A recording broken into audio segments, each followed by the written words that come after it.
Presiden Rusia Vladimir Putin Jumat 25 November 2022 menyerang media yang menurutnya membuat gambaran miring tentang kampanye militer Rusia di Ukraina. Ada banyak kebohongan dan kecurangan di sana, tuding Putin sewaktu bertemu para ibu dari tentara Rusia yang bertarung di Ukraina.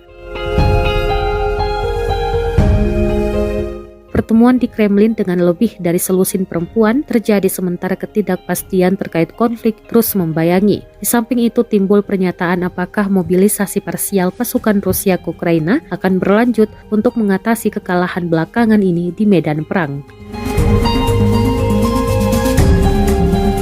Putin mengatakan bahwa dia terkadang berbicara dengan pasukan secara langsung melalui telepon menurut transkrip Kremlin dan foto-foto pertemuan. Sementara itu kerabat dari beberapa tentara Rusia mengeluh tidak diundang ke pertemuan tersebut dan secara langsung mengkritik kepemimpinan Putin serta mobilisasi parsial baru-baru ini.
Terima kasih sudah nonton.